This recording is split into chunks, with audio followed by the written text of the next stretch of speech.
So today I'm going to be giving you a complete walkthrough of a really simple crochet project that's great for beginners and a lot of fun no matter what your skill level is. So you're going to start with just a normal slip knot. I used a 6.5mm hook and a size 4 yarn, which is pretty standard. Most yarn is a 4. And you're just going to make a chain of 31 stitches. Don't ask me why I went with 31, it just seemed like a good number. You can do more or less than that, it'll make your bag wider or narrower.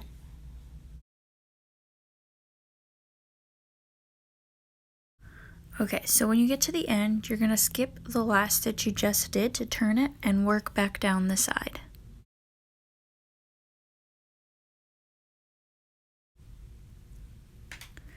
Okay, and when you get back to the end here, you're going to crochet 3 stitches all into that one loop on the end. So you can see there, that's 1 stitch, going back into that same first loop, doing a 2nd stitch, and the 3rd.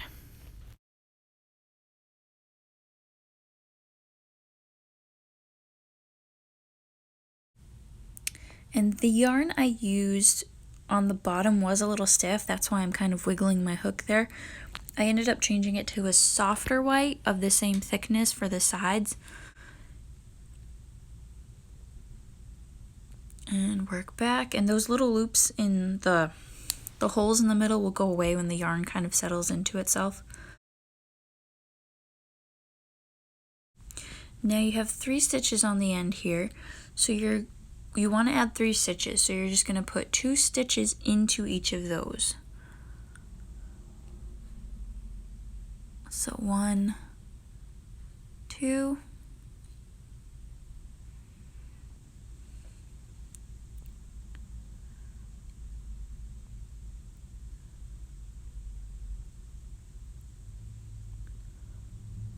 one, 2,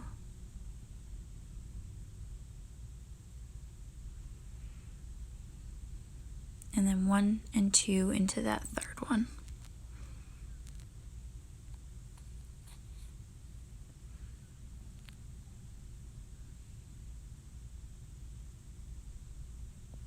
Okay, and then you're just going to work your way back down again. You're going to do the same on the other side.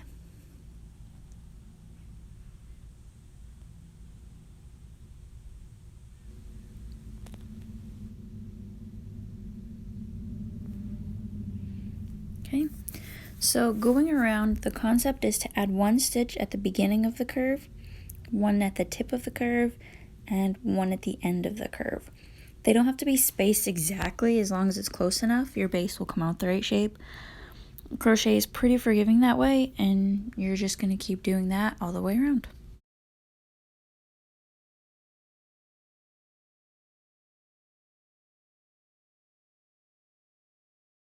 And this is what it looks like on the piece. The beginning, the tip, and the end. And you're just going to keep going like that until it's the size that you want. I did 9 rows around. You can stop earlier or keep going however big you wanted it. I wanted mine to be like a day trip beach bag size.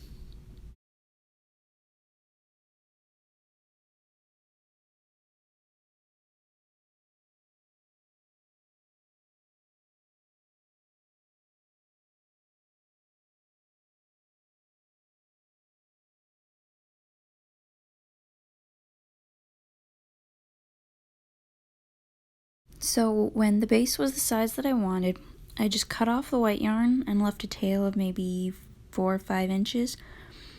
I don't like having to stop and tie the colors while I'm going, so I literally just cut off the white and started working the pink in. And I left the same size tail on the pink too. If you want to do it as you go, you absolutely can. If you want to hide it completely, you can look up how to do a Russian join. I've never done it myself. It takes a bit of time, so especially where I'm going to change colors so often, I'll just tie them off after and work the ends in, which I will show you at the end.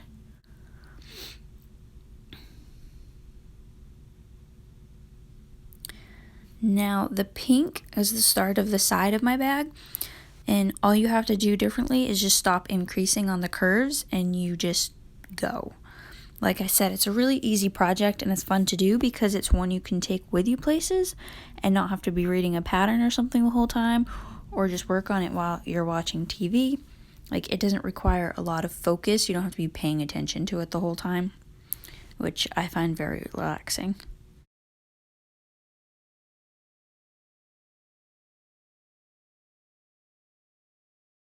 Now, another reason this is a good bag pattern is because you can do so much to make it the way you want it and make it completely unique. Of course, choosing your colors is one of the best parts of any project, in my opinion. You could do like a nautical style, just do like some navy and white stripes or something. You could add a rope handle instead of crocheting one if you wanted to.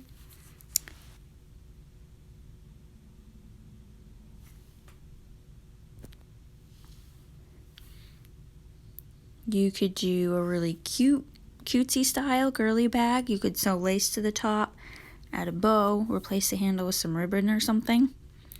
You could do seasonal colors, complement your changing wardrobe with the seasons. You could do a specific holiday and use it as a gift bag or something. Choosing colors is my favorite part of any project, other than finishing it and giving it to someone if it's a gift. So have fun with the colors and pick something you're going to love.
When you're ready to add the handle and you've got the bag as long as you want it, you're just going to lay it flat and get it as even and lined up as you can.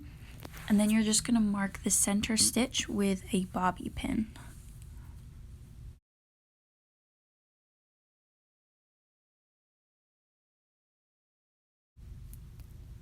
And again, it doesn't have to be perfect. We're just trying to get the handles as centered as we can.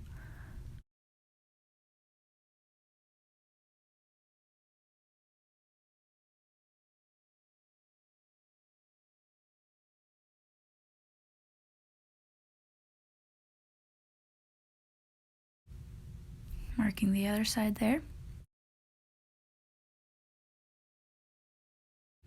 And then what I did was I took another pin and I counted 10 stitches from the side of the bobby pin and marked it there. And then did the same on the other side, so that'll give me 21 stitches that I was skipping for the handle space.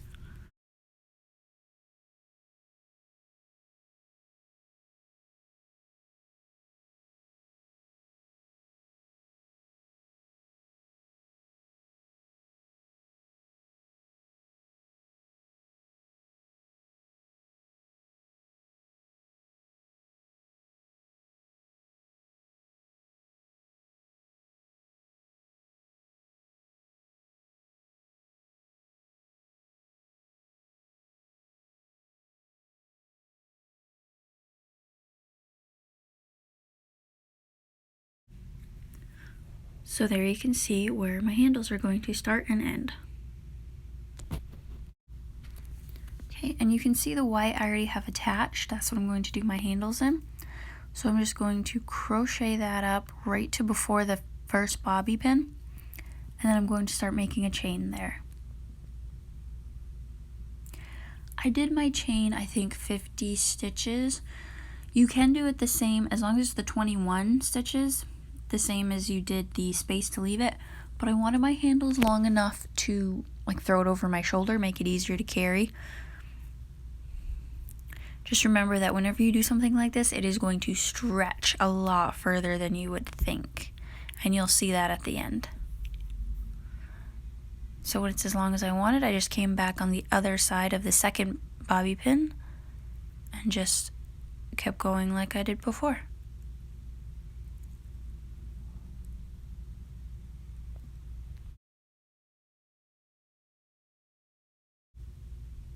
Just work around, do the same thing when you get to the next bobby pin. And you're just going to keep going the same as you were before until the handle is as wide as you want.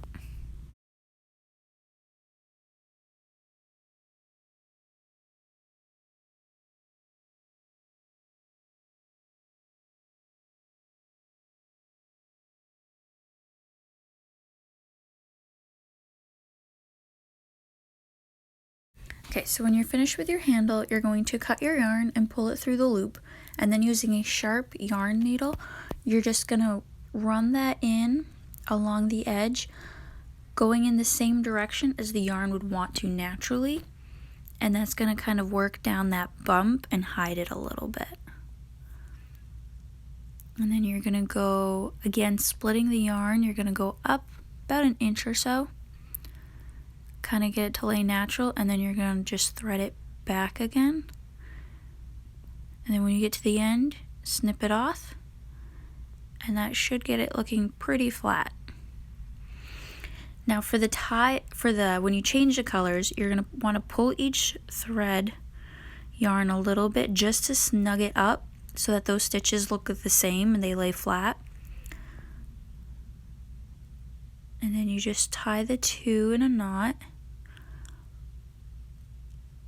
which if you're doing this properly, you shouldn't even need to tie the knot, just run the threads in, but I always feel better with a knot because I tend to be rough on bags.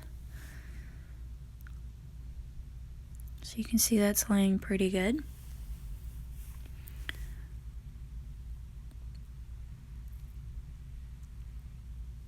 Again, I use a sharp metal yarn needle, and you're just going to run that up.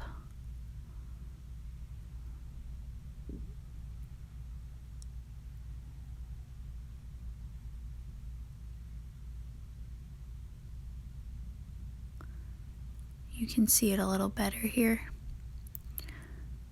And you want to make sure to split the yarn, because that's what's going to help hold it in.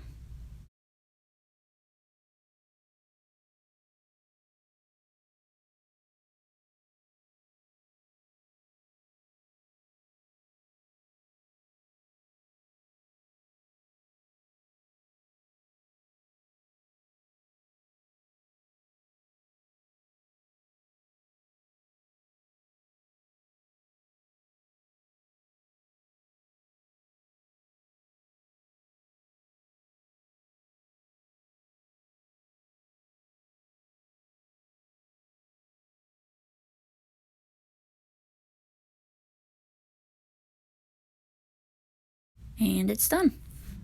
Now, it actually came out a bit longer than I wanted to once I got going and had the pattern kind of in my head. I had to finish it, so it came out pretty long, but that's all right. Put some yarn in there to fill it up so you could see how it stretched. And look at the handle, how much that stretched out. I always do that with handles, so just keep that in mind. I'm still happy with it though. So I can use it for a beach blanket, put sunscreen, extra water bottles. And that's it for this video.